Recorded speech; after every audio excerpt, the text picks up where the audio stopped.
हज़रत मोहम्मद सल्लल्लाहु अलैहि वसल्लम की सीरत जीवन कथा। जन्म की शुभ घड़ी। हज़रत मोहम्मद सल्लल्लाहु अलैहि वसल्लम का जन्म 12 रबीउल अव्वल को 571 ईस्वी में मक्का नगर में हुआ। आप कुरैश के प्रतिष्ठित कबीले बनु हाशिम से संबंध रखते थे। आपके पिता हज़रत अब्दुल्लाह का निधन आपकी पैदाइश से कुछ माह पहले ही हो गया था। आपकी माता का नाम हज़रत आमिना था। आपके जन्म के समय मक्का में खुशबू फैल गई और रोशनी की किरणों ने पूरे शहर को उजाला कर दिया। बाल्यकाल और पालन पोषण। हज़रत आमिना ने आपको कुछ महीनों तक दूध पिलाया। फिर अरब की परंपरा के अनुसार आपको कबीला बनु सद की एक नेक औरत हज़रत हलीमा सादिया के सुपुर्द किया गया ताकि आप खुले वातावरण में पलें बढ़ें। हज़रत हलीमा के घर में आपकी मौजूदगी से बहुत बरकतें आईं। सूखा पड़ा था लेकिन बारिश हो गई। जानवरों ने खूब दूध देना शुरू कर दिया। खाने पीने की हालत में खुशहाली आ गई। आपने 4 साल तक हज़रत हलीमा के घर पर परवरिश पाई। शक़े सद्र, सीने का चीरना। एक दिन जब आप बच्चों के साथ खेल रहे थे, फरिश्ते आए, आपका सीना चीर दिया, दिल को निकाला, अबे जमजम से धोया और उसमें ईमान, हिकमत और नूर भर दिया। यह सब अल्लाह की तरफ से आपकी पाकीज़गी और नबूवत की तैयारी थी। अनाथता और अब्दुल मुत्तलिब की देखभाल। 4 साल बाद आप वापस मक्का लौटे। 6 साल की उम्र में आपकी माता हज़रत आमिना का भी देहांत हो गया। अब आप पूरी तरह से अनाथ हो गए। फिर आपके दादा हज़रत अब्दुल मुत्तलिब ने आपकी परवरिश की, लेकिन 2 साल बाद उनका भी निधन हो गया। अब आपके चाचा हज़रत अब्बू तालिब ने आपकी देखभाल का जिम्मा लिया और सारी उम्र आपका साथ दिया। जवानी।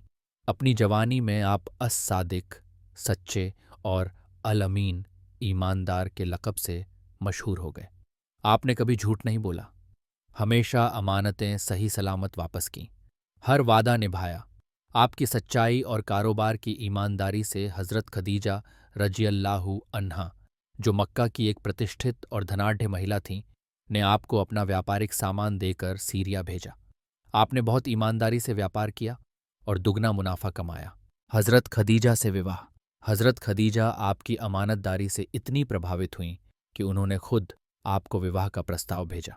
इस तरह 25 वर्ष की आयु में आपका निकाह हज़रत खदीजा रजी से हुआ। वे पहली महिला थीं जिन्होंने आप पर ईमान लाया और जीवन भर आपका साथ दिया।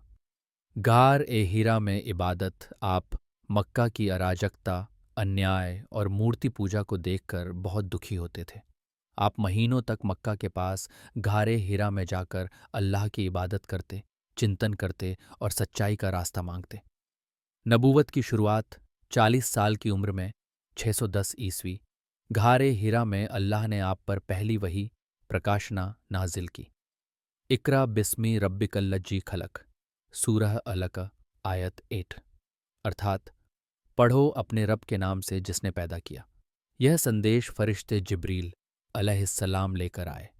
आप डर और चिंता के साथ घर लौटे। हज़रत खदीजा ने तसल्ली दी और कहा, अल्लाह आपको कभी रुस्वा नहीं करेगा। आप रिश्तेदारों से अच्छा सुलूक करते हैं, सच्चे हैं, मेहमान नवाज हैं और मजलूमों की मदद करते हैं। प्रारंभिक दावत, निमंत्रण। सबसे पहले आपने अपने करीबी लोगों को इस्लाम की दावत दी।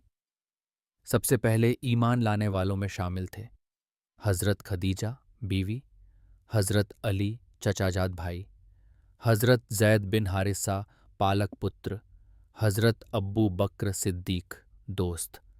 आपने पहले 3 साल तक गुप्त रूप से दावत दी, फिर अल्लाह के हुक्म से खुलेआम इस्लाम की दावत दी। इस कहानी से मिलने वाले सबक। अल्लाह अपने चुने हुए बंदों की बचपन से ही हिफाजत करता है। सच्चाई और ईमानदारी इंसान को ऊंचा दर्जा दिलाती है।